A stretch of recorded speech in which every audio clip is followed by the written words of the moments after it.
मरणाचं सोनं अंगाव घाला, शेजारनी नुसती जळाली पाहिजे एवढं सोनं अंगाव घाला. खरं सांगतो दादा, एवढं सोनं अंगाव घाला, एवढं सोनं अंगाव घाला. फक्त एक गोष्ट लक्षात घ्या, त्या किलोभर सोन्याला फक्त 30 आणि 20 रुपयाला तुळशीची माळ भेटते आहे.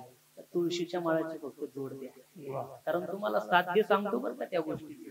सरनाव ज्यावेळी झोपवलं जाईल ना गेल्यावर, लोक म्हणणार नाही, पोरं म्हणणार नाही माझ्या बापान लई कष्टाने कमवलंय जाऊ द्या थोडं फार. पुरी म्हणणार नाही माझ्या आईने एक एक मनी लई कष्टाने कमवलं, एखादा मनी जाऊ द्या. अहो एखादा गेला तर दुसऱ्या दिवशी राखून चालणारे आपण माणसं. किलोभर सोनं अंगाव घाला गड्या. शेवटच्या क्षणाला ते कामाला येत नाही. शेवटच्या क्षणाला पण कुणाची टाप नाही बुवा. त्याच्या जोडीला तुळशीची माळ असते, तुळशीची माळ काढून उलट म्हणते ते अजून पाला घाला, जरा पवित्र होईल. वाक्य लक्षात घ्या, किलोभर सोनं अंगाव घाला, किलोभर सोनं अंगाव घाला दादा. चोराची नजर हमेशा तुमच्यावर. फक्त 30 रुपयाची तुळशीची माळ घाला, अण्णा महाराज जगाच्या मालकाची नजर तुमच्यावर. अजून काय? आणि का? आणि मी कधी एक बाजू मांडत नाही बरं का, मी दोन्ही बाजूने सुद्धा सांगतो. माणसं सोडून पण देत नाही. काय झालं, कीर्तन झालं, कीर्तन मी लई बोललो, आताची पोरं आईबाप सांभाळत नाही, आताची पोरं असं करते ती, आताची पोरं तसं करते ती. एक माणूस उठल्याच्या नंतर त्याचं मला लई भावलं मनाला. आता दादा खादी शर्ट घातलेला, चांगला पॅन्ट शर्ट वरती म्हणला, महाराज तुमचं सगळं बरोबर आहे हो, आताची पोरं म्हणला नाही सांभाळत म्हणला, पण तुम्ही नाण्याची एकच बाजू सांगितली. एक बाजू, दुसरी बाजू काय म्हणला, पोरं सांभाळत नाही ते बी ठीक आहे महाराज, पण म्हातारी तरी कुठे नेत राहते त्या. म्हणलं ही बाजू तुम्ही मांडलीच नाही. मी म्हणलं ही बाजू नक्की कसली आहे? अहो म्हणला माझं उदाहरण सांगतो म्हणला. गरज आहे का म्हणला, काय आता सगळा बंगला बांधलाय, वरच्या माडीवरती म्हाताऱ्याला राहायला सेपरेट खुली काढून दिली म्हणला. महाराज म्हातारीने जावं ना, काकड्याला जावं, भजनाला जावं, हरिपाठाला जावं, तर म्हणला पत्त्या खेळायला जाते म्हणला, काय गरज आहे? म्हणलं ही बाजू कोण मांडायचं म्हणला, ही बाजू कोण मांडायचं? बाई खरं सांगतो तुम्हाला, ही आजकाल आलेली पोरं, तुमची विचारधारा आणि आताच्या पोरांची विचारधारा कदाचित कुठं मॅच होत नाही. आताची नवीन सुनबाई जुनी सासू, तिचं नीचं कसं जमणार मला सांगा? तुमच्या सासवांनी तुम्हाला जात केला, मग तुमच्या सासवांचा बदला म्हणून तुम्ही सुनव करणार का? बदला घ्यायचा होता तो सासवत घ्यायचा ना, पण ती गेली ना वरती. आता कशाचा बदला घ्यायचा? आल्याच्या नंतर त्या सुनेला जर स्वतःच्या पुरी प्रमाणे जीव लावला, तर ती पुरी सारखं, ती पोरगी आई सारखं तुम्हाला जपणार नाही, जपणार नाही. हा, क्वचित कुठंतरी संभावना अशी की पोरगी सुद्धा खोडीला असते, पोरगी जपत नाही. आणि कधी अशी बी संभावना असते बाबा, सासू खोडीला पुरीला नीट नांदू देते. ही दुसरी बाजू नाण्याची झाली. शेवट तो भला माझा बहु गोड झाला, आलो निजाच्या माहिरा, भेटी रखमाईच्या वरा. प्रस्तुत प्राप्त प्रसंगी प्राप्त स्थळी संकीर्तन रूपी सेवेकरता निवडलेला अभंग देहूचे सुप्रसिद्ध साधू वैराग्याचे मूर्तिमंत पुतळे संत हृदय सम्राट जगद्वंदनीय श्री तुकोबराय यांचा 4 चरणाचा माणसाच्या जीवनामध्ये महत्वाची जी गोष्ट आहे ती त्यांनी त्यांच्या जीवनामध्ये प्राप्त केली, आणि तिची जी अनुभूती, ती अनुभूती तुकोबराय आजच्या अभंगामध्ये सविस्तर वर्णन करतात. विठ्ठला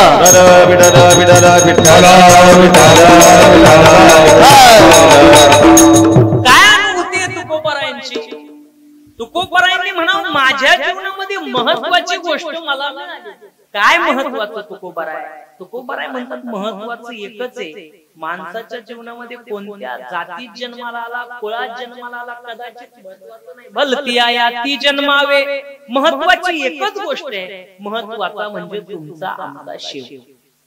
तुकोबराय म्हणतात हे महत्वाचं पुढे जाऊन स्पष्ट करणार आहे. हा शेवट माझा कसा झाला, ज्याची अपेक्षा केली होती तो गोड झाला. शेवट तो भला माझा बहु गोड झाला, पण केव्हा झाला? आलो निजाच्या माहेरा, भेटी रखमाईच्या वरा. ज्यावेळेस त्या जगाच्या मालकाची माझी आई भेट झाली ना, त्यावेळेस माझ्या जीवनाचा शेवट गोड झाला. आणि कसं असतं बाया, खरं सांगा, इकडे सासरी किती बी दुःख असू दे, तिकडे माहेराला गेले आईच्या समोर उभं राहिलं, पोरीनं आपल्या सगळ्या दुःखाची गारानं मांडल्यावर आईने फक्त मायानं हात फिरवावा आणि तुमचं सांत्वन करावं.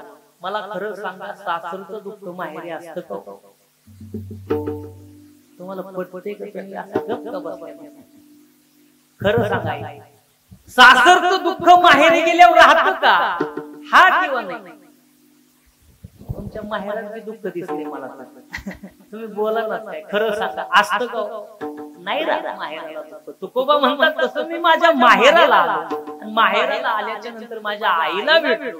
आईला भेटल्या बाबा झालं काय? परिहार झाला अवघ्या दुःखाचा मागीला. जीवनामधलं मागचं सगळं दुःख मी विसरून गेलो, कारण आलो निजाच्या माहेरा भेटी रखुमाईच्या वरा.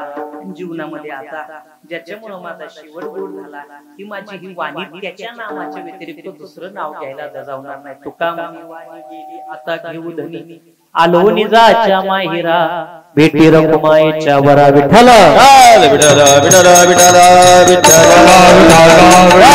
उपजली या पिंडा मरण सांगा, ते जन्म आले बाळ त्याची वाट पाहे.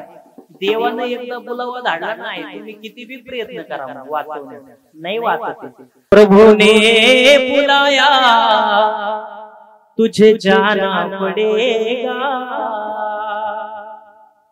प्रभूने बुलाया तुझे जाना पडेगा, वहाना चलेगा बहाना किसी का, सदा ना रहेगा जमाना किसी का. या जीवनात आला म्हणल्यावर जास्त काळ टिकणार नाही बुवा. या अनुषंगानं तरी सुद्धा 87 पार करणं म्हणजे फार मोठी जोखमीची लढाई पार केल्यासारखं आहे बुवा. पण या वयामध्ये जाणं झालं, हा काळाचा नियम आहे. खाटेवरती आला त्याला ताटेवरती बाबा जाणे. त्या अनुषंगाने या द्वितीय पुण्यस्मरणाच्या निमित्तानं ही कीर्तनाची सेवा समस्त नियोजन करते मंडळी असतील, या कुटुंबाचे नातेवाईक, खऱ्या अर्थानं हांगरे महाराजांच्या वतीनं मला ही सेवा करण्याचा योग आहे. ही मंडळी पाटेकरांवरून आलेली आहे. मला म्हणजे 8:30ला पोहोचते, ती 10:30ला. 8:30ला निघलेला माणूस 10:30ला होतं, याच नवल वाटायला लागलं मला. फार आनंदाची गोष्ट आहे बुवा. खरं तर जन्म आणि मृत्यू संतांनी याला सोहळा सांगितले बाबा. दुःख करण्याची गरज नाही, कारण देहाची या गावा आली आणि जन्म मृत्यूची जन्माचा सोहळा आहे तसा मृत्यूचा सुद्धा सोहळा आहे बाबा. त्याच्यामुळे दुःख शोक करण्याची गरज नाही. या कुटुंबानं केलेला हा भव्य दिव्य नियोजन, त्याच्यामध्ये अन्नदान ज्ञानदान, या निमित्तानं ही माझ्याकडे आलेली कीर्तनाची सेवा समस्त नियोजनकर्त्यांच्या मंडळींच्या चरणावरती माता ठेवतो आणि उर्वरित राहिलेल्या पाऊण तासामध्ये या अभंगावरती गोड चिंतन द्यायचा प्रयत्न करतो. विठ्ठल तुकोबारायांनी अपेक्षा व्यक्त केली. तुकोबारायांनी म्हणावं बुवा माझ्या जीवनामध्ये माझा शेवट गोड झाला आणि जीवनामध्ये महत्वाची गोष्ट बाकी काय नाही बाबा. भलती आयाती जन्मावे. तुम्ही कोणत्या कुळात जन्माला आला, कोणत्या जातीत जन्माला आला किंवा कसल्या युनिट जन्माला आला, महत्वाचं नाही. बाकीच्या गोष्टी सगळ्या व्यर्थ आहेत. महत्वाची एकच गोष्ट आहे, आमच्या महाराजांनी वर्णन करावं काय.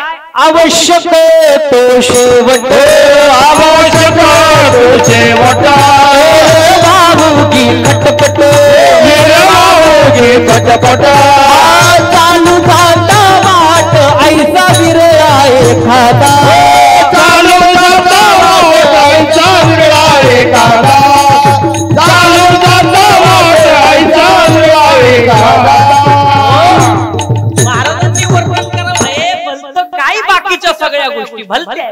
महत्वाची एक आहे, आवश्यक तो शेवट महत्वाचा आहे. कुणाला वाटत नाही शेवट चांगला बाबा. तुम्हाला विचारलं बाबा मागं बसले कसं वाटतं शेवट कसा झाला पाहिजे. बाबा म्हणत नाही मुळा का उठला एवढ्या लवकर काय कळलं नाही. हे आई शेवट कसा झाला पाहिजे काय वाटतं तुला. बाय म्हणून बाबा सोडला ना आता माया का आला. गोड झाला पाहिजे. वा वा काय उत्तर. प्रत्येकाची अपेक्षा. तुमचं मला बी वाटतं माझा शेवट कसा झाला पाहिजे. बाबा कसा झाला पाहिजे, गोड झाला पाहिजे. पण खरं सांगू महत्वाची एकच गोष्ट म्हणजे तुम्ही आधी शेवट कसा गोड होईल याच्यासाठी प्रयत्न करा. पण आपण भलत्या सालच्या गोष्टींच्या मागे पळण्याच्या नादी लागलो. पण महाराज म्हणले की बाबा महत्वाचा शेवट बाकीच्या एर वाहू.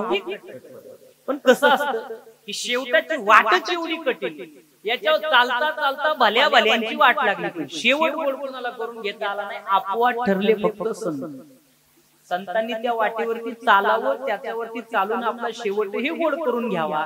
महाराजांनी म्हणावं सगळी मंडळी या महापुरामध्ये उड्या घेतात, पण पलीकडच्या काठाला पोहोचणारा जसा एखादाच असतो तसा प्रत्येकाची अपेक्षा शेवटाची गोड व्हावी असं वाटत असेल तरी सुद्धा शेवट सगळ्यांचा गोड नाही. असतेची या महापुरी रिगताची कोटीवरी परी प्राप्तीची या पहिलं तरी विपायुला निघे, तो एखादाच तो विरळा पावे अवघड गोवे शेवटीची. हे शेवटाचं संकट पार करणार.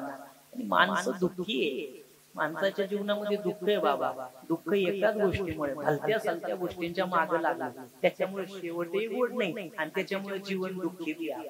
कसं असतं माहितीये का, कुठंतरी काहीतरी गोष्टी सोडून द्यायला बी माणसानं शिकलं पाहिजे दादा. पण कसं होतं, आपण जास्त आवडण्याच्या नादामध्ये दुःख होतो. साधी गोष्ट तुम्हाला सांगता, माणूस दुःखी प्रत्येक जण, तुम्ही आम्ही झालं मी झालं, प्रत्येकाच्या जीवनात काही ना काहीतरी दुःख आहे बाबा. पण प्रश्न असा आहे, दुःखी माणूस स्वतःच्या परिस्थितीनं का स्वतःच्या मनस्थितीत? तुमचं काय माहिती? बरं सोपं करून सांगू का, हे आहे राहायला घर नाही म्हणून माणूस दुःखी का त्याच्यासारखा बंगला नाही म्हणून दुःखी? दहाव्याला आली काय ती बी कळलं नाही. तुम्ही असं गपचूप बसले जसं काय काय चिंताग्रस्त, जसं काय गाता पाठ करून आली. एक जण असं माझ्या पुढे बसलं, मला नुसतं असं करायचं, पाय धरलं विचार म्हणजे असली नका बसू. ती म्हणली महाराज बहिरी, तुमच्यात बहिरी तर नाही ना. मला साध्या प्रश्नाचं उत्तर द्या, माणूस दुःखी परिस्थितीनं का मनस्थितीनं दुःखी आहे? साधी गोष्ट आहे, राहायला घर नाही म्हणून दुःखी नाही, त्याच्यासारखा बंगला नाही म्हणून दुःखी. बाया घालाय साडी नाही म्हणून दुःखी का शेजारण्यासारखी पैठणी नाही म्हणून? हा पटलं तुम्हाला? तिच्यासारखी पैठणी नाही. गड्या हो, खायला अन्न नाही म्हणून आपण दुःखी नाही, आपल्याला तेच खायला नाही. दुःख कशामुळे? परिस्थितीमुळे का मनस्थितीमुळे? कधी कधी विचार करावा. आमच्या महाराजांनी गोड सांगावं बरं का, महाराज सुखासाठी माणसाची धडपड असावी बरं का, सुखासाठी माणसाची धडपड जरूर असावी, पण त्या सुखासाठी करणाऱ्या धडपडीमध्ये कुठंतरी समाधानाची सीमा त्याला असावी. समाधान चित्ती असू द्यावे, समाधान चित्ती असू द्यावे, समाधान चित्ती असू द्यावे. ठेविले आनंद तैसे राहे, ठेविले आनंद तैसे राहे,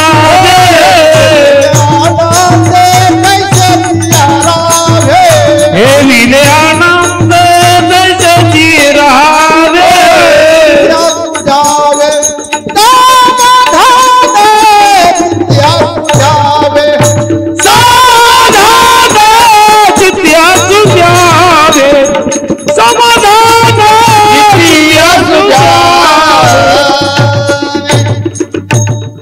मानलं तर सुखच आहे ना, नाहीतर परिस्थिती कुणाला नाही. महाराजांनी म्हणावं तुम्हाला राहायला घर नाही का? ते काय म्हणलं, महाराज मला 4च पत्र्याचं घर येऊ, ते बी लोखंडाचा पत्रा आहे, उन्हात लई तापत असतं. या पुढे या, विठ्ठल विठ्ठल.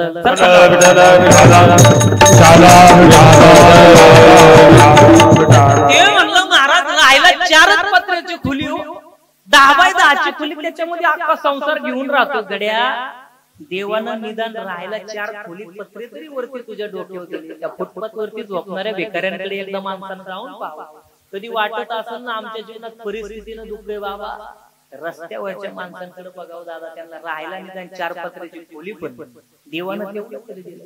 पण म्हणला खायला नाही म्हणून दुःख आहे, कधीतरी त्यांच्याकडे जाऊन पाहू. 2 टाइम अन्नाची भ्रांत याच्या त्याच्या दारावरती भीक मागतात. देवानं निदान चटणी भाकरी का होईना पण 3 टाइम जेवणाची व्यवस्था आपली केली बाबा.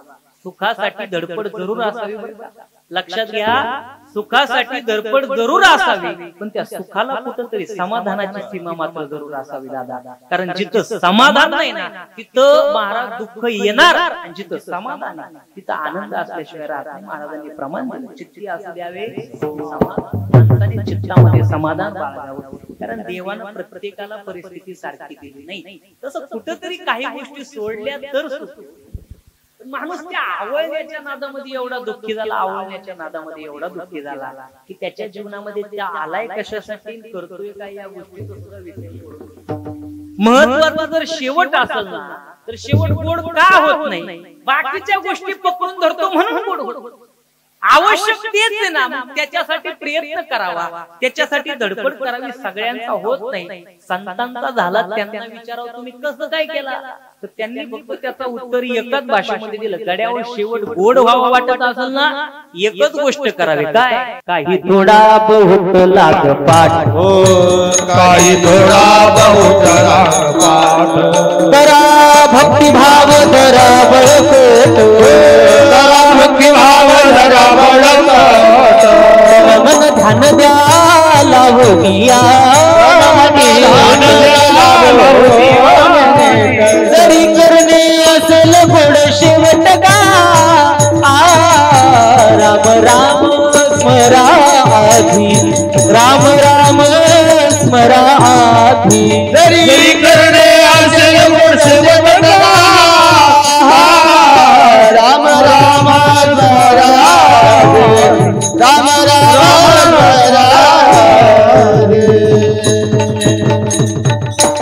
त्याच्यासाठी करा, भजन करा. त्याच्यासाठी काय करा? जरी करणे असेल गोड शेवट का, वाटते गोड व्हावा तर एकच गोष्ट करा बाबा. काय?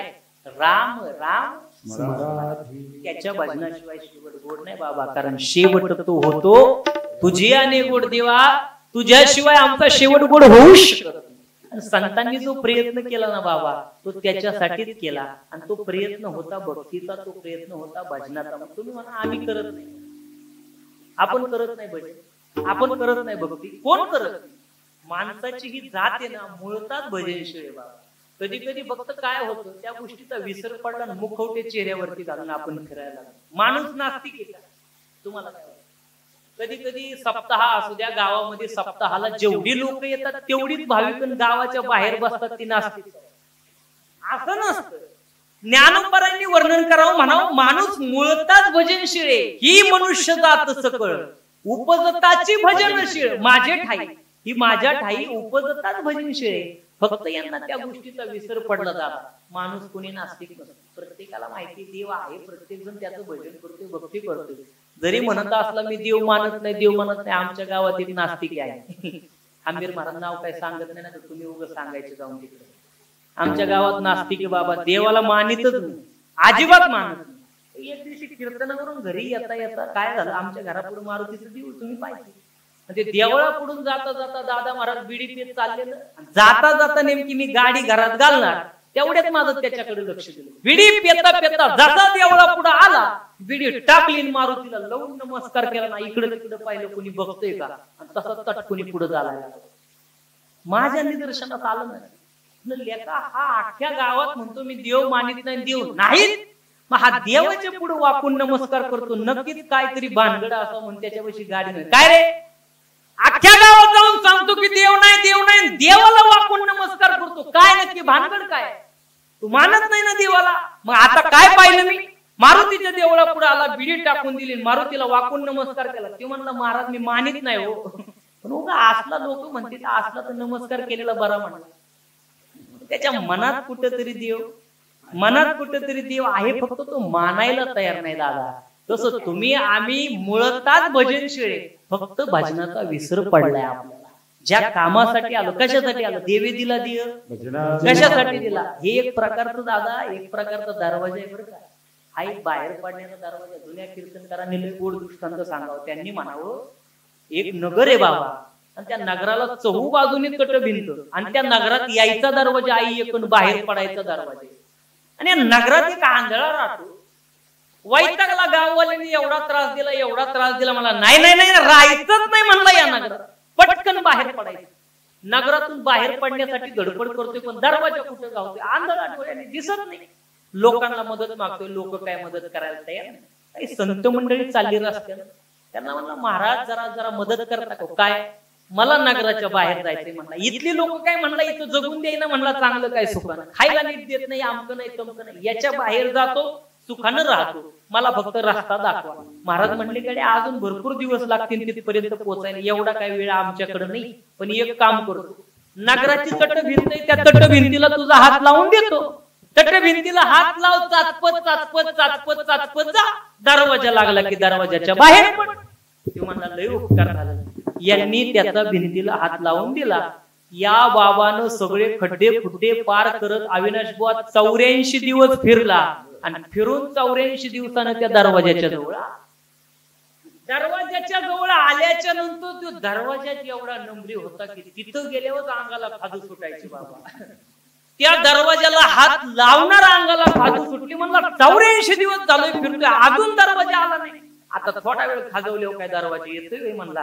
म्हणून हात काढला, खाजवता खाजवता पाय चालू ठेवली. दरवाजा मागं निघून गेला बाबा आणि खाजून झाल्यावर पुन्हा हात लावला. आता किती दिवस पुन्हा फिरल्यावर तिथं जाईल.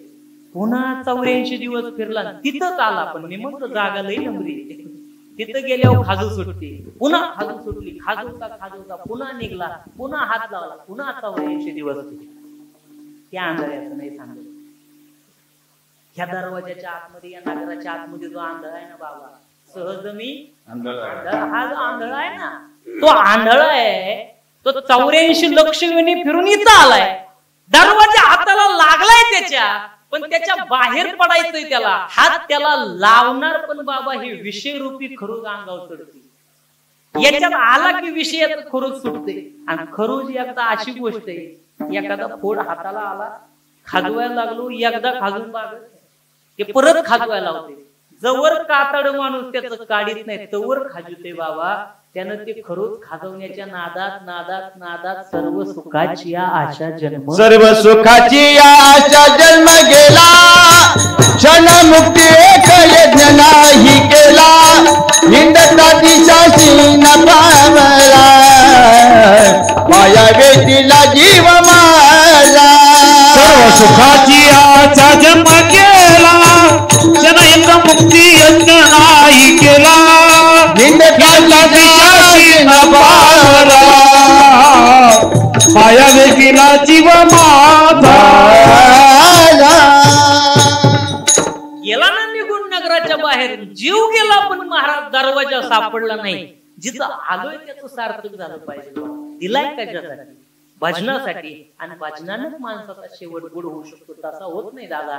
पण कसं झालं, ज्या गोष्टीसाठी आलो त्याच गोष्टीचा विसर पडायला लागला. माणसं ज्या गोष्टी पकडायच्या त्या पकडीत नाही, भलत्या गोष्टी पकडून पकडून महाराज हाताला दुःख करून घेतात. मी सहज सांगतो तुम्हाला, स्पष्टीकरणच देतो तुम्हाला. ही चावी अविनाश किती ग्रॅमची असेल बरं? ग्रॅमची नाही, मी म्हणतो अर्धा किलोची लई झाली, पावशेराची. 8 पाव धरू आपण बाबा. मी 8 पावची ही चावी असू द्या, मी हातामध्ये फक्त आई एवढा वेळ अशी पकडली, चांगली घट्ट आवडून धरली. किती वेळ धरेल? 1 तास, 2 तास, 3 तास, लई तर लई 5 तास धरा. मोगम धरा 5 तास. ही 5 तास मी चावी अशीच धरतोय. पण ती 5 तासानंतर ही 8 पावची चावी मला 1 किलोची वाटायला. जेवढं तिला आवडून धरू बाबा तेवढी जड वाटायला लागेल. जवळ सोडीत नाही तवर दुःख. एकदा सोडलं की दुःख संपलं. पण माणसं काय झालं, तीच आवडाय जास्त लागली. तुमचं आमचं काय झालं, ज्या गोष्टीसाठी आलो ती गोष्ट मिळवण्याचं राहिलं बाजूला, भलत्या गोष्टीच्या नादी लागलो त्याला जास्त आवडायला लागलं. आणि त्या गोष्टींचं जेवढं सेवन करू तृप्त नाही, अजून वाढते. विषय सेविता कोण तृप्त झाला. इंधने निमाला अग्नी कैसा. अग्नीमध्ये जर अजून लाकडं टाकली तर अग्नी वाढतोय का कमी होतो? वाढतोय. तसं विषयाचं सेवन केल्यावरती माणसाचं जीवन सुखी नाही बाबा, दुःखी होते. पण माणूस त्या दुःखाला सुख मानला, ती आवडण्याच्या नादामध्ये. आणि कसं असतं दादा, हे असे थोडं जरी करायला गेलो तर ते अजून करू वाटते. बघा की एखादं पेनारा असू द्या, त्याला काय लगेच सवय लागते. मित्र बसल्यावर मित्राने म्हणून अरे घेतो काय, म्हणलं नाही बाप माळकरी म्हणा माझं. अरे म्हणलं बाप माळकरी तुझं काय? एखाद्याने काय होते ए अरे येडा काय म्हणलं, काकड्याला जातोय सकाळचा. अरे बाप काकड्याला जातोय तुझं काय? हे गप म्हणलं अख्खं घर माळकरी. घर माळकरी तुझं नाही. एक म्हणता म्हणता महाराज सगळं आयुष्य निघून जाते. माझ्या जीवनात घडलेला 70% अविनाश महाराज. दादा मी कामाला होतो पुण्याला NCL ला, नॅशनल केमिकल लॅब मध्ये. 2 वर्ष सर्व्हिस केली. 2 वर्ष सर्व्हिस केल्याच्या नंतर माझ्या बरोबर मित्र होता माझा एक पाथर्डीचा, विपुल त्याचं नाव, मला आज नाव काय आता आठवण, बरेच दिवस झाले त्याला. आणि त्याच्यानंतर 2 वर्ष आम्ही सोबत सर्व्हिस केली दादा. 2 वर्षानंतर लॉकडाऊन लागलं, कोरोना झाला. आणि कोरोनात आपल्याकडे मुबलक पाणी सगळे, आपण काय पुण्यामध्ये राहू शकतो का? आम्ही आलो घरी निघून. घरी आल्याच्या नंतर त्याला इलाज नाही, त्याला काम करण्याची बाबा, तो एवढ्या लांबून आला म्हणलं पैसे कमवायला आला, राहिला लॉकडाऊन मध्ये सुद्धा तिथंच राहिला. गव्हर्नमेंट साईट असल्यामुळे कोरोनामध्ये सुद्धा आम्हाला जावंच लागायचं, त्याच्यामुळे तो राहिला तिथे. राहिल्याच्या नंतर जवळजवळ 2-3 वर्ष झालं त्याला ते लॉकडाऊन सगळं उघडलं. पहिली लाट गेली, दुसरी लाट गेली, सगळं लॉकडाऊन उघडलं. आता मागे 1.5 वर्ष झालं, माझ्या मते 1.5 वर्षापूर्वी दादा महाराजांच्या बापाचा मला फोन आला, म्हणजे महाराज आपल्याला पाथर्डीला प्रवचन करायचं, वर्ष करतात आणि आपल्या 10व्याचं प्रवचन म्हणजे करू म्हणलं, काय अडचण नाही. ते म्हणले महाराज काय मानधन, म्हणजे सांगितलं व्यवस्थित करा म्हणलं, काय अडचण नाही, पहिल्यांदा बघायचं असं तसं सगळं झालं. झाल्याच्या नंतर गेलो आणि तिथं गेल्याच्या नंतर अविनाश बुवा ज्याचं प्रवचन करायचं होतं, ज्याच्या बरोबर मी 2 वर्ष काढली, त्याच पोराचं प्रवचन करायचं. पायाखालची जमीन सरकली. आता बापाला कसं विचारू, तुमच्या पोराचा तुम्ही फोन केला, कसं काय झालं, काय झालं, लगेच विचारता येते का? विचारते ना, लोकांना आसपासच्या बाजूला विचार, काय झालं? त्यांनी महाराज डॉक्टरांच्या रिपोर्टनुसार त्याचं लिव्हर खराब झालं. कशाने?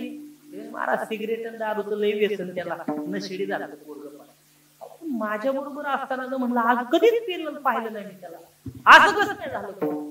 काहीच माहित नाही महाराज. तेवढ्याच बापानं तिकडून बापानं महाराज लोक काही सांगतील, डॉक्टर काही सांग, बापाचा विश्वास बघा, माझं पोरगं पेणारच नव्हतं, मला माहिती नाही, अजिबात पेणार नाही, काही पण सांगते ते लोक. झाल्याच्या नंतर घरी आलो. घरी आले आमच्या सरांना फोन केला, म्हणलं सर कसं काय झालं होईल, काय विषय काय झाला नाही. सर म्हणले ते मागं कोरोनामध्ये लॉकडाऊन पडलं त्यावेळेस ते पॉझिटिव्ह आलं. म्हणले बर पॉझिटिव्ह आलं, मग त्याच्याबरोबर ते दुसरं होतं ना रूमवालं, ते म्हणलं दारू पेल्यावर म्हणला कोरोना जातो.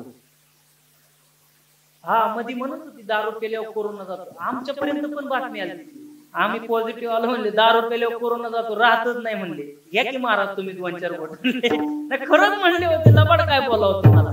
दादा ते म्हणले दारू पेल्यावर कोरोना जातो. यानं दारू तिथून जी सुरुवात केली बाबा, आयुष्य संपलं पण दारू सुरू.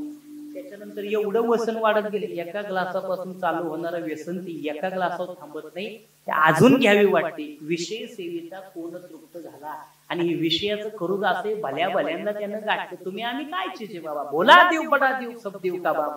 नव्याने धडक मारिली शंकरा, केला ब्रह्मयाचा मातेरा. विषय सुख बाबा ब्रह्मदेवाला सोडलं नाही, स्वतःच्या पुरी माग कामातून होऊन पळायला ब्रह्मदेव. हे विषय कोणाला सोडत नाही आणि माणूस त्या गोष्टीकडे जास्त धाव देतो, त्या आवडण्याच्या नादामध्ये तो दुःख आहे, त्याच्यामुळे तो दुःख आहे.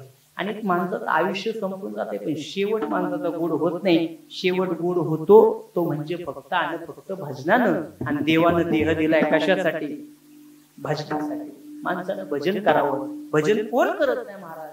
आम्ही करतोय की भजन? कोण करत नाही. हे काय म्हणले भजन करत नसतो, देवाची भक्ती करत नसतो, तू या कीर्तनाला बसलो असतो का? भक्ती करतोय भजन करतोय म्हणून तो बसलो. तुम्ही म्हणा ना आम्ही काय करतो, तू काय करतोय? कीर्तन करतो म्हणजे भक्तीच करतो ना बाबा. आम्ही सगळेजण आम्ही सगळे भक्ती करतो, पण आपली भक्ती देवाला न आवडणारी आणि ज्यांचा शेवट गोड झाला त्यांची भक्ती त्याला आवडणारी. पलीकडच्या काठावर पोहोचले ना, त्यांना विचारलं कसली भक्ती केली? आम्ही बी भक्ती करतोय ना. ते म्हणले गड्यावर तुम्ही जी करताय ती भक्ती कशी आहे सांगू का? त्यांनी म्हणावं, ते गीत नाही का गाय, मने नाही भाव मने देवा मला पाव, आणि देव आशान पावायचा नाही रे, देव बाजारचा भाजीपाला नाही रे. आपली भक्ती संतांनी सांगावं, देवा पायी नाही भाव, भक्ती वरी वरी वाव, भक्ती वरी वरी वाव, समर्पिला नाही जीव तवत दानवा व्याभिचार, समर्पिला नाही जीव तवत दानवा व्याभिचार. आपली भक्ती व्याभिचारी सांगितली संतांनी. देवा पायी नाही भाव, भक्ती वरी वरी वाव. देवाप्रती भाव असावा, भावनेतली जर भक्ती असेल तर शेवट गोड आहे, अन्यथा शेवट गोड नाही. तर देवादेवान भजन करणारे काय लोक कमी, आम्ही धोत्र घालतो, नेहरू घालतो, भजनच करीत चाललोय बाबा, पण तेवढा पाहिजे तेवढा भाव देवाप्रती नाहीये, म्हणून कदाचित देवाची कृपा नाही, आणि देवाची कृपा नाही शेवट गोड नाही. शेवट तो भला, शेवट तो भला, शेवट तो भला, शेवट तो भला, शेवट तो भला, शेवट तो भला, शेवट तो भला, शेवट तो भला, शेवट तो भला, शेवट तो भला,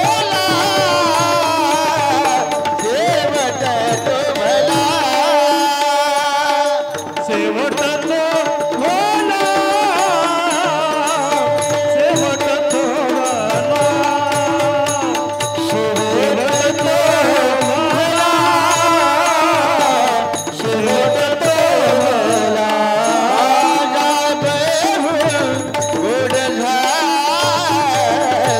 माझा बहु गोड झाला, माझा बहु गोड झाला, माझा बहु गोड झाला, गोड झाला, आलो निजाच्या माहेरा, आलो निजाच्या माहेरा, आलो निजाच्या माहेरा, आलो निजाच्या माहेरा, माझा बहु गोड झाला, माझा बहु गोड झाला, माझा बहु गोड झाला, माझा बहु गोड झाला, आलो निजाच्या माहेरा, आलो निजाच्या माहेरा, आलो निजाच्या माहेरा, आलो निजाच्या माहेरा, शेवट तो भला, माझा बहु झाला, माझा बहु गोड झाला, माझा बहु गोड झाला, शेवट तो भला, माझा बहु गोड झाला, माझा बहु गोड झाला, माझा बहु गोड झाला. तुकोबाराने म्हणावं आयुष्यभर तेच केलं ना, ज्याच्यासाठी आलो तेच केले, याचसाठी केला होता, कशासाठी म्हणजे शेवटचा दिवस गोड होण्यासाठी. महत्वाचं काय तर आवश्यक तो शेवट. मग झाला ना, कशानं झाला म्हणजे फक्त आणि फक्त भजनानं झाला, कारण भजनाशिवाय शेवट होत नाही. जीवनामध्ये देवाची भक्ती असावी, भजन असावं तर शेवट गोड आहे. नाहीतर माणसाने काय करावं, बाकीच्या गोष्टीच्या नादी लागून भजन करायचं ते बाजूला राहावं. मी म्हणत नाही व बाकीच्या गोष्टी करायला नाही, मी तर असं म्हणतो दादा, माणसानं किलोभर सोनं अंगावर घालावं. किती घालावं? किलो हे असं चला एवढं सोनं अंगावर, बाया मरणाचं सोनं अंगावर घालावं, शेजारने नुसती जळाली पाहिजे एवढं सोनं अंगावर घाला.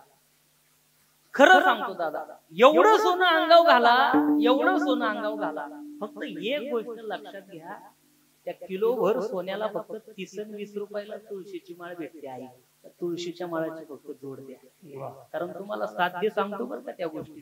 सरनाव ज्यावेळी झोपवलं जाईल ना गेल्यावर, लोक म्हणणार नाही, पोरं म्हणणार नाही माझ्या बापान लई कष्टाने कमवलंय जाऊ द्या थोडं फार. पोरी म्हणणार नाही माझ्या आईने एक एक मनी लई कष्टाने कमवलं, एखादा मनी जाऊ द्या. अहो एखादा गेला तर दुसऱ्या दिवशी राखून ती चालणारे आपण माणसं. किलोभर सोनं अंगावर घाला गड्या. शेवटच्या क्षणाला ते कामाला येत नाही, शेवटच्या क्षणाला पण कुणाची टाप नाही बुवा. त्याच्या जोडीला तुळशीची माळ असेल, तुळशीची माळ काढून उलट म्हणते ते अजून पाला घाला, जरा पवित्र होईल. वाक्य लक्षात घ्या, किलोभर सोनं अंगावर घाला, किलोभर सोनं अंगावर घाला दादा. चोराची नजर हमेशा तुमच्यावर.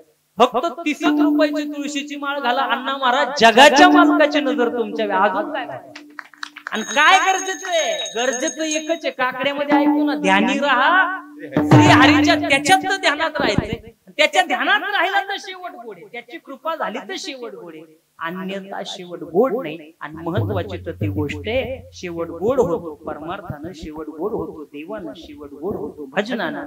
भजन असावं फक्त आणि फक्त शुद्ध भावनेतून. जे पलीकडे पोहोचले बाबा त्यांचा अधिकार म्हणजे सामान्य नाही, त्यांनी आयुष्यभर तेच केलंय म्हणून गोड आहे. देवाच्या दारा आपण जावं तर देवाला टेन्शन यावं, याने काय मागतोय काय नाही. ते गेल्याच्या नंतर देवाला खाली मान घालून म्हणावं काहीतरी मागा, हा त्यांचा ना आपल्यातला फरक आहे. त्यांची भक्ती अनपेक्षेने, आपली भक्ती अपेक्षितली. आमच्या महाराजांनी म्हणावं देवाच्या दारावर गेला ना, कधी बी तुमची सेवा जर शुद्ध आहे ना दादा, देव तुम्हाला मन मोकळेपणाने देतो, त्याला सांगायची गरज नाही.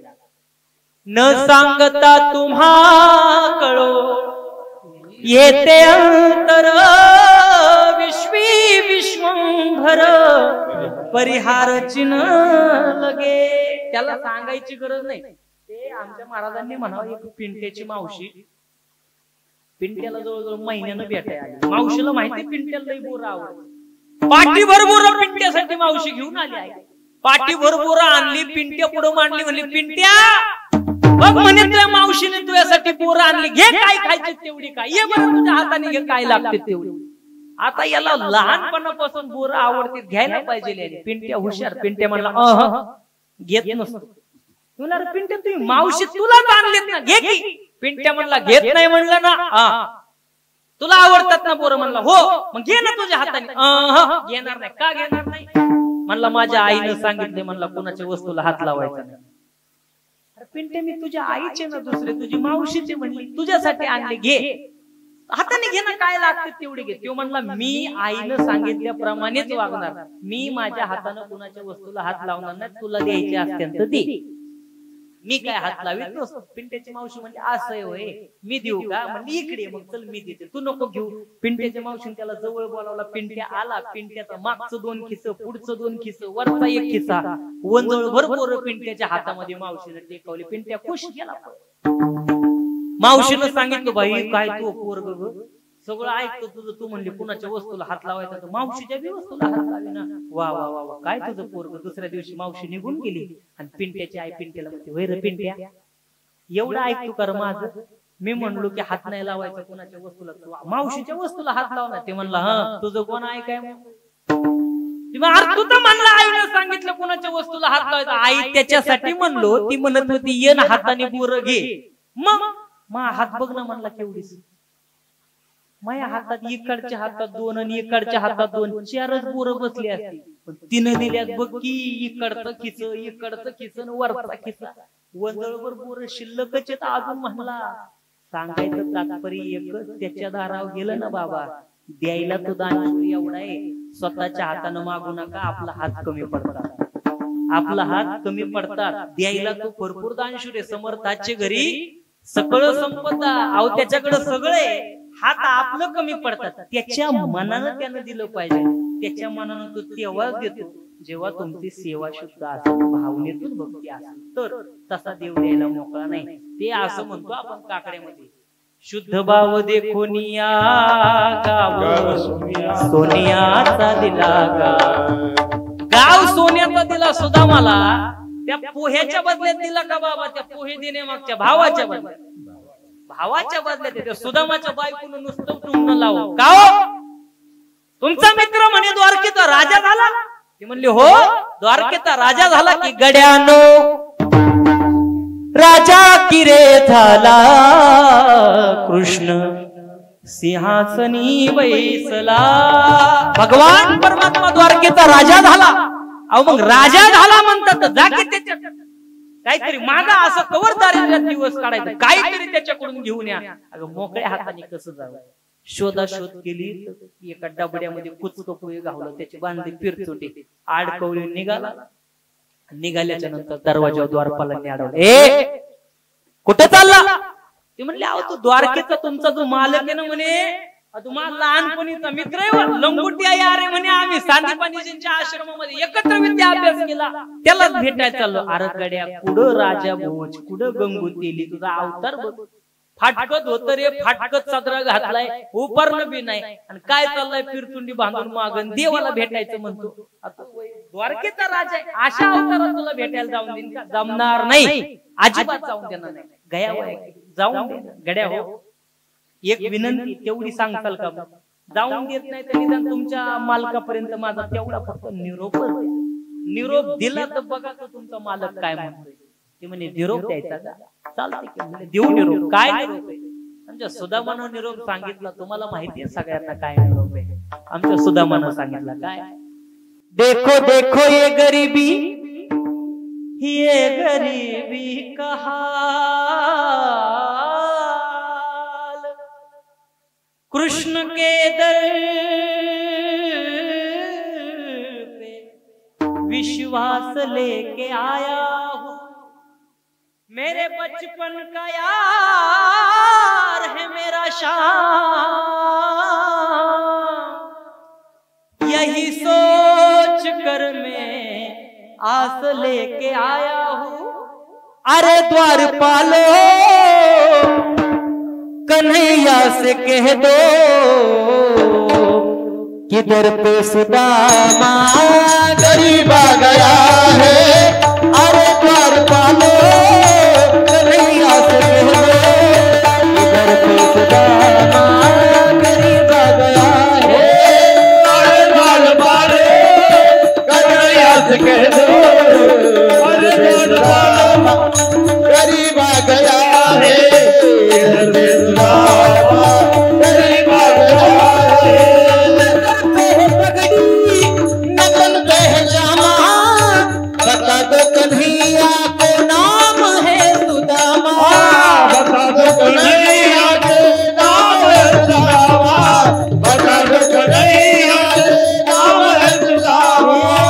एक बार मोहन से जा करके कह दो, एक बार मोहन से जा करके कह दो, मिलने सखा बब नसीब आ गया हो।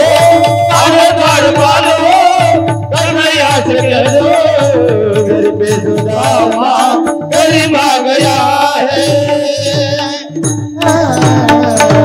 ओ भटकते भटकते न जाने कहाँ से तुम्हारे महल के करीब आ गया है. देवाला फक्त एकदा निरोप द्या माझा. देवाला निरोप दिलो बाबा, जसा त्याला निरोप कळला ना, सोपी गोष्ट नाही. माझा मित्र मला भेटायला आला, आणवानी पायानच पळत सुटलाय. सुनते ही दौड़े चले आए मोहन, लगाया गले से सुदामा को मोहन. हुआ रुक्मिणी को बहुत ही अचंबा, ये मेहमान कैसा अजीब आ गया है. रुक्मिणी आई साहेब म्हणले कसला आणले फाटक्यात वस्त्रातलं फाटक्या कपड्यात. देवानं त्याला स्वतःच्या आसनावर बसवलं, स्वतःच्या आसनानं पाय धुवावं. रुक्मिणी आई साहेब म्हणजे कुठून आलंय. आणि देवानं त्याला म्हणा सुदामा मोकळात आला का रे? वहिनीनं काय दिलं नाही माझ्यासाठी? ती म्हणला असं फिरतुंड्या जगाचा मालक, त्याचं वैभव पाहिलं फिरतुंडी अशी मागं लापायला लागला. म्हणलं नाही देवा काय नाही दिलं. मला माहिती वहिनी काय अशी मोकळ्या हाताने लावायची नाही, काहीतरी दिले दाखव बरं. हे असं मागं लपवायचं. अरे काय लपवतोय? आधीच फुटानं लपवलेलं कमी होतं तवा आता पोहे लपवायला. गुपचूप फुटानं खाल्लं तवा लपवलेलं चाललं होतं, पण आता पोहे लपवून देणार नाही. दाखव म्हणे काय दिलंय वहिनीनं. पटकन हात पुढं कर. दोघांच्या ओढाताणीमध्ये ती फिरतुंडी खाली पडली. देवानं उचलली सोडली आणि आतमध्ये ती पोहे पाहिलं ना बाबा, त्याला तेल नाही, मीठ नाही, हळद नाही, ना त्याला परतलंय ना काय केलंय. पोहे सुदामा देवाचे हके मारी कोरडेची. देवानं कोरड पोहे खाल्लं बाबा. असं म्हणतात याच्या नशिबी 18 विश्व दारिद्र्य लिहिलं होतं सुदाम्याच्या. भगवान परमात्म्यानं 18 घासामध्ये 18 विश्व दारिद्र्य नष्ट केलं बाबा. काय दिलंय? गाव सोनियाचा. मागायला गेलता एवढीच, पण शुद्ध भाव देवानं त्याचा पाहिला. दिलंय किती बाबा. दिलेलं पाहूनच त्याचं डोळं फिरलं. काय मंदिर देख डरे सुदामा, मंदिर देखट रे. स्वतःच घर पाहिल्याच्या नंतर सुद्धा मला भीती वाटायला लागली. एवढं देवाने दिलं, आमच्या महाराजांनी म्हणावं त्याच्याकडे जावं, पण स्वतःच्या हाताने कधी मागावं नाही. हात आपर पडतात बाबा. द्यायला तुझा अंशूर, द्यायला काय बी देतो. त्याची भक्ती जर शुद्ध अंतःकरणातून असेल तर द्यायला तुम्हाला सोन्याचा गाव पण देतो. फक्त तुम्ही मागू नका. मागितलेली भक्ती देवाला आवडत नाही. आणि तुम्ही जर स्वतःला भक्त म्हणून घेत असाल, तुम्ही असो किंवा मी असो बाबा, आमचं महाराज म्हणायचं किंवा जे मागतात, खरे देवाचे जे भक्त असतात ते देवाकडे कधी काय मागत नसतात. खरे देवाचे भक्त देवाकडे कधी काही मागत नाही. जे मागतात ते देवाचे भक्त. तुमची आमची भक्ती कोणत्या कॅटेगरीत येते? तुम्ही आम्ही मागणारे भक्त झालो. त्याच्यामुळे आपली कृपा देवाची आपल्यावरती होत नाही. कारण अपेक्षितली भक्ती, जे पलीकडे पोहोचले त्यांचा शेवट गोल झाला, त्यांची भक्ती काही सामान्य नाही. काही मागणे हे आम्हाला ही त्यांची भक्ती. म्हणून तर त्यांनी म्हणावं त्याच्या जोरावरती की बुवा शेवट तो भला माझा बहुगोड झाला. कारण जीवनामध्ये देवाची प्राप्तता झाली. आलो निजाच्या माहेरा, भेटी रखुमाईच्या वरा. मग एकदा मोठ्या प्रेमानं भजन करा. विठोबा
शेवट तो भला माझा बहुगोड झाला.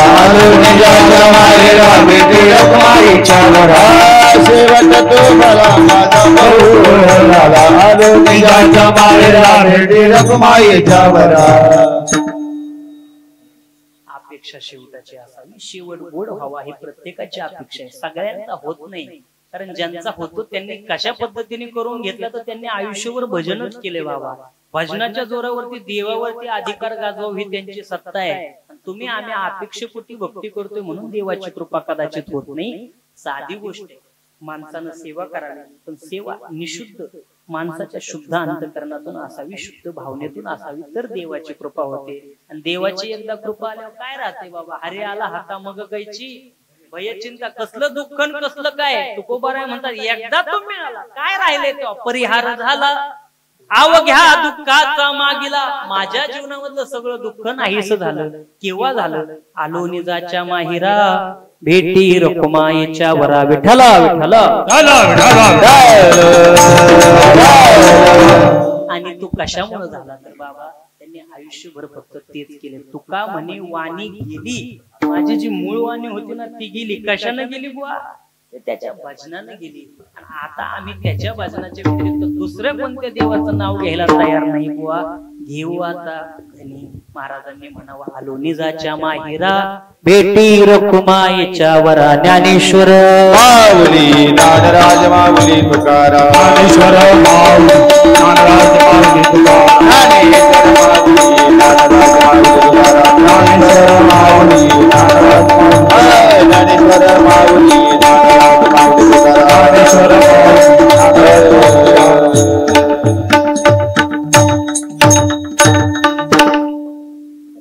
माणसाच्या जीवनामध्ये काय महत्वाचं नाही बाबा. फक्त शेवट गरजेचा आहे. आणि शेवट फक्त गोड होतो. लोक लक्षात ठेवत नाही. कोणी कुणासाठी धावून जायला मोकळा राहिला नाही आता. त्याच्यामुळे कधीतरी जीवनामध्ये चांगली कामं करावी जेणेकरून समाजानं सुद्धा ध्यानात ठेवावं. नाही तर समाज तसा ध्यानात ठेवत नाही महाराज. कुठेतरी संधी आली ना त्या संधीचं सोनं. कुणाला कुणाच्या धाव्याला मैत्रीला जायला टाइम राहिला. कोणी जायला मोकळं नाही. तुमचं जर वागणं समाजाप्रती चांगलं आहे ना दादा, तर समाज तुमच्यासाठी एका शब्दावरती सुद्धा धावून येतो. एका कवीने गोड म्हणलं, कवीनं म्हणावं गड्यावर तुम्ही वागणं चांगलं ठेवा, आणि तुम्ही नुसता शब्द टाका, लोक तुमच्यासाठी धावत पळत यायला तयार आहेत. पण तुमचं वागणं जर अवगुण असल्यावर कशाची लोक मागून शिवाय देतात बाबा. तर त्याच्यासाठी वागणं समाजाप्रती चांगलं असावं, काहीतरी चांगलं करून जावं माणसानं, म्हणून तर कीर्ती राहिली पाहिजे. अशा पद्धतीने एखादा फोटो आपला घरात बाबा निदान आपली पुढची पिढी आहे तेव्हा तरी टिकला पाहिजे. आपली कीर्ती लय झाली 10व्या पूत नाही तर वर्षच राहतात. त्याच्या कोण फोटो लावतो, फोटो नंतरच निघतोय. माळ्या पोटमाळ्या असतो ना की फक्त पित्रालाच खाली निघतो परत, तवर कीर्ती राहत नाही. कीर्ती राहावी वाटत असेल तर चांगलं काम करावी. लोक शब्दाव येतात. महाराज आमचं एक ठिकाणी गोड म्हणतो कवी महाराज, त्यांना म्हणावं लोक शब्दाव धावून येतात, फक्त तुमचं वागणं तसं असावं. लोक येतील धावोनी शब्दावर पुन्हा, लोक येतील धावोनी शब्दावर पुन्हा. त्याच्यासाठी वागणे आपुले चांगले पाहिजे, घर नव्याने पुन्हा बांधले पाहिजे. वागणं चांगलं ठेवा. कुटुंबामध्ये आल्याच्या नंतर गळ्यामध्ये पवित्र तुळशीची माळ घाला आणि आई वडिलांची सेवा करा. बाबा आई बाप आहेत तर सगळे, नाहीतर जिवंतपणी माणसं बरीच वेळा, आता शो ऑफ झाला सगळा. हे वर्ष श्राद्धाचे कीर्तन आहे ना, तुम्हाला खोटं बोलत नाही दादा, शो ऑफ झाला. लोक फक्त त्यानं मोठं केलंय म्हणून मी बी मोठंच करणार, या भावनेतून लोक करायला लागले. ते आता लोकांमध्ये भावना नाही. आता माझ्या मते इथे शिरूरला मी त्या दिवशी कीर्तन केलं, अविनाश भाऊ आपण सगळे. त्याच्यानंतर मला फोन आला आणि म्हणले महाराज तुमची तारीख घ्यायची, म्हणले आपल्याला बावकीच्या नाकावर तिथून अजून एक 16 करायचा. लेका म्हणलं बापासाठी करतो का भावकीसाठी करतो? अहो बापाप्रती काहीतरी आदर असावा. ज्यांना आयुष्य तुमच्या आमच्यासारखे व्यतीत केले दादा, ज्यांना हाडाची काढ रक्ताचं पाणी करून तुम्हाला आम्हाला लहानाचं मोठं करावं, माणसानं मोठं झाल्यावरती गुरुमीमध्ये येऊन म्हणावं महाराज बंगला गाडी माया मी बांधला. म्हणलं बापानं काय केलं? या अपेक्षित माणूस जगतो, या आहार भावात जगतो की माझ्या बापानं माझ्यासाठी काय केलं नाही. अरे गड्या, बापानं तुला जन्माला घालून कमावण्याच्या लायक बनवला, हेच मोठं उपकार बापा. याच्या पलीकडे काय उपकार बापाचा असावा आपल्यावर? लहानपणी तुमच्या आमच्या बापानं तुमच्या आमच्या आईनं ह्या हाताला बापानं धरावं, या हाताला आईनं धरावं. बापा पावलं लडखडत होती ना आपली तवा. तू पडायला लागला, बापाची अपेक्षा काय, आईची अपेक्षा काय? अरे तू पडत होता ना, या हाताला तुझ्या आईनं धरलं आणि या हाताला मी धरलं. फक्त म्हातारपणात तुझी अवस्था लहानपणीची तीच आमची अवस्था आहे गड्या. म्हातारपणात आमची बी पावलं थकणारे, आम्ही कुठंतरी लडखडणारे. त्यावेळेस फक्त तू तुझ्या बायकोनं आम्हाला एका हाताला तुझ्या बायकोनं धरावं आणि एका हातानं तुझं धरावं, एवढीच अपेक्षा करतो. तू फक्त आधार द्यावा. पण आता ती परिस्थिती राहिली नाही.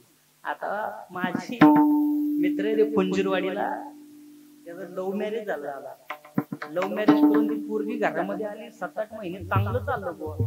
चांगलं चालल्याच्या नंतर काय फटका बसला काय माहिती. दादा महाराज ती पोराला म्हणते मला जमत नाही तुमच्या आई बरोबर, सारखी भांडती. म्हणजे सारखी भांडती आई म्हणून यानं काय केलं, क्षणाचा विचार न करता इकडे केतनला फ्लॅट घेतला. भाड्यानेच राहतोय इकडे रांजणगावच्या आपल्या इकडच्या MIDC कामाला येतो. तिकडून येऊन जाऊन करून तिथंच राहते. आणि आई बाप्पाला भेटायला सुद्धा आता जातो. त्या बापाच्या मागं काहीतरी मणक्याचं काहीतरी ऑपरेशन झालं. मला मणक्याचं ऑपरेशन झाल्याच्या नंतर मित्र सांगितलं म्हणलं ते बघायला बी आला नाही बापाचं ऑपरेशन झालंय का, काय झालंय काही नाही. अरे ज्यांना आयुष्यभर तुला खांद्यावरती फिरवला, कशासाठी फिरवला? जे मला पाहता आलं नाही ते माझ्या पोरानं बघावं याच्यासाठी फिरवलं. आज उतार वयामध्ये त्या बापाची अपेक्षा. आणि मी कधी एक बाजू मांडत नाही बरं का, मी दोन्ही बाजूने सुद्धा सांगतो. माणसं सोडून पण देत नाही. काय झालं, कीर्तन झालं, कीर्तन मी लई बोललो. आताची पोरं आईबाप सांभाळत नाही, आताची पोरं असं करते ती, आताची पोरं तसं करते ती. एक माणूस उठल्याच्या नंतर त्याचं मला लई भावलं. महाराज म्हणाला असं दादा खादी शर्ट घातलेला, चांगला पॅन्ट शर्ट वरती म्हणला महाराज तुमचं सगळं बरोबर आहे हो. आताची पोरं म्हणला नाही सांभाळत म्हणला, पण तुम्ही नाण्याची एकच बाजू सांगितली.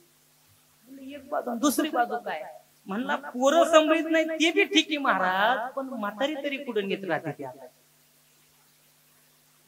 म्हणलं ही बाजू तुम्ही मांडलीच नाही. मी म्हणलं ही बाजू नक्की कसली आहे? अहो म्हणला माझं उदाहरण सांगतो. म्हणला गरज आहे का? म्हणला काय आता सगळा बंगला बांधलाय, वरच्या माडीवरती म्हाताऱ्याला राहायला सेपरेट खोली काढून दिली. म्हणला महाराज म्हातारीने जावं ना, काकड्याला जावं, भजनाला जावं, हरिपाठाला जावं. तर म्हणला पत्त्या खेळायला जाते, म्हणला काय गरज आहे? म्हणला ही बाजू कोण मांडायचं? म्हणला ही बाजू कोण मांडायचं? बाई खरं सांगतो तुम्हाला, ही आजकाल आलेली पोरं, तुमची विचारधारा आणि आताच्या पोरांची विचारधारा कदाचित कुठं मॅच होत नाही. आताची नवीन सुनबाई जुनी सासू, तिचं नीचं कसं जमणार मला सांगा? तुमच्या सासवांनी तुम्हाला जात केला, मग तुमच्या सासवांचा बदला म्हणून तुम्ही सुनव करणार का? बदला घ्यायचा होता तर सासूच घ्यायचा ना, पण ती गेली ना वरती. आता कशाचा बदला घ्यायचा? आल्याच्या नंतर त्या सुनेला जर स्वतःच्या पुरीप्रमाणे जीव लावला तर ती पुरी सारखं, ती पोरगी आई सारखं तुम्हाला जपणार नाही, जपणार नाही. हा, क्वचित कुठंतरी संभावना अशी की पोरगी सुद्धा फोडीला असते, पोरगी जपत नाही. आणि कधी अशी बी संभावना असते बाबा सासू फोडीला, पोरीला नीट नांदू देते. ही दुसरी बाजू नाण्याची झाली. अरे जीवनामध्ये काय काय आयुष्य किती राहिले बाबा? बापानं आयुष्यभर कष्ट करावं पोरांसाठी. कशासाठी करतो बाप? फक्त आणि फक्त पोरांसाठी. मागं बाप लोक नावाचा पिक्चर आला दादा, त्या पिक्चर मध्ये बापाची व्यथा त्या आमच्या आजी अतुल सरांनी मांडली. एवढं गोड गीत आई गायलं ना, जसं काय बापाची हृदयस्पर्शी भावना समोर तुमच्या अशी फेकून दिली. काय करत नाही बाप? बाप आपल्या पोरांसाठी बाबा रक्ताचं पाणी करतो, हाडाची काढ करतो, बापाला आपल्या मुलांना लहानाचं मोठं करतोय. या गोष्टीसाठी नाही की पोरांना मोठं जाऊन आम्हाला लाथा घाला. काय कष्ट आहे बापाचं. अंतकरणात जरी वरून कठोर वाटला तरी अंतकरण किती हळवय महाराज, त्या गीतातून लक्षात येतं. उरामंदी माया त्याच्या काळ्या मेघावानी, दाखविना कधी पुन्हा डोळ्यातलं पाणी. जिजू जिजू संसाराचा गाडा हाकला, फट्टा मंदी हासू जरी कना वाकला. गडीवर तू थांब जरा, ऐक त्याची धापर. लई अवघड हाय गड्या उमगाया बापर, उमगाया बापर. बाप सहजासहजी समजत नाही दादा. बाप गेल्याच्या नंतर बापाची किंमत कळत असते. त्याच्यामुळे जो गेल्यावर काय वर्ष घालण्यात कदाचित अर्थ आहे. अहो जिवंत येतो व सहस्रचंद्र सोहळा करा. आई वडिलांचा वर्ष त्यांच्या डोळ्यात एक निदान कोणता तरी सोहळा त्यांच्यासाठी असावा. मेल्यावर सगळेच करायला लागले. मेल्याच्या नंतर करून काय करतात? जीवन असावं, आई वडिलांची सेवा असावं. बापाची गोष्ट सोपी नाही बाबा. अनवाणी पायाने घेते फार गोडे बरं का. गोष्ट बापाची सांगता माझ्या डोळ्यातली आसव, कुणी मायेन पुसताना पुरी कदाटोया. गोष्ट बापाची सांगताना त्याच्या फाटक्या सदऱ्याला किती ठिकाण जोडलेलं उभं आयुष्यानं पोरासाठी खर्चेलं. मला कसं होतया बाप लोकांचा बघताना पुरी हुन कदाटोया. गोष्ट बापाची सांगताना. बाप जीवनामध्ये आयुष्यभर कवाड कष्ट बघते. याच्यासाठी जाणीव ठेवा आपल्या बापाने केलेल्या कष्टाची. आई वडिलांची सेवा, गळ्यामध्ये पवित्र तुळशीची माळ आणि देवाचं नामचिंतन. याच्या पलीकडे जीवनाचं सार काही नाही. एवढं केलं तरी सुद्धा जीवन सार्थकी लागतंय. खऱ्या अर्थाने झालेली सेवा बाबांच्या चरणावरती, तुम्हा मायबाप श्रोत्यांच्या चरणावरती समर्पित करायची. याच ठिकाणी या सेवेला पूर्ण विराम द्यायचा. 15 मिनिटं झाली. थोडासा वेळ गेला तुमच्या जीवनात, थोडीफार 15 मिनिटं वायालाच गेले असं वाटायला लागलं. वायाला गेली, सार्थकी लागली ना. पण कदाचित कुठेतरी सार्थकी लागावी एवढं वाक्य माझी घरी घेऊन जा. आणि झालेली कीर्तन सेवेला याच ठिकाणी पूर्ण विराम द्यायचा. शेवटचा पुष्पवृष्टी. त्याच्यानंतर आपल्या कीर्तनाचा समारोप तत्पूर्वी कीर्तन रूपी सेवेला साथ करत असताना उत्कृष्ट अशी मृदुंगाची साथ ज्यांनी गोड असं तबला वादन केलं बुवा ते आमचे अभय महाराज असतील ज्यांचा गोड असा हात आहे त्याचबरोबर महाराष्ट्रातील एक मृदुंग क्षेत्रातील बादशाह म्हणायला काही हरकत नाही बुवा आमचे मार्गदर्शक आमचे गुरुवरी असं द्या किंवा आमचे जिवलग असणारे मित्र जे आत्ताच नव्यानं कुठे कीर्तनासाठी सुद्धा उभे राहिले महाराज त्या दिवशी काय कीर्तन केले वा वा वा जबरदस्त आमची